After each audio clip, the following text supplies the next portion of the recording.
વ્યારાના ગરીબ પરિવારની દીકરી સુરત નોકરી કરવા આવી અને ગુમ થઈ હતી। ગોડાદરા પોલીસે ગુમ થયેલી દીકરીને શોધી કાઢી પરિવાર સાથે સુખદ સમાધાન કરાવ્યું છે। ગામડામાં વસતા ગરીબ પરિવારોને પોતાના જીવન નિર્વાહ માટે શહેરોનો સહારો લેવો પડતો હોય છે।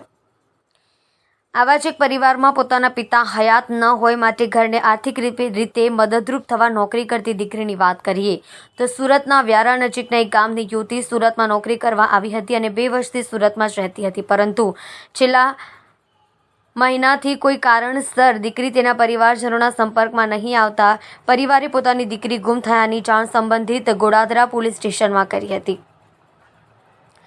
જે બનાવ ગીતબેન ભાટિયા સમાજ સેવિકાને ધ્યાને આવતા તે ગામડાના ગરીબ પરિવારને મદદે આવ્યા હતા અને તેણે પણ સંબંધિત પોલીસ અને ઉચ્ચ અધિકારીઓને અવારનવાર રજૂઆતો કરી હતી। કોઈ પણ બનાવની તપાસ કરવામાં નિપુણ એવા ગોડાદરા પીઆઈ જે.સી. જાદવના માર્ગદર્શન અને પ્રયાસથી આખરે ગુમશુદા દીકરી આજરોજ મળી આવી છે। પોલીસની સાથે સમાજ સેવા જોડાય તો કેટલું સુખદ પરિણામ મળે તેનું આ જીવંત ઉદાહરણ છે। દીકરીની માતા અને પરિવારે ગોડાદરા પોલીસ સ્ટેશનના પીઆઈ જાદવનો આભાર માન્યો હતો।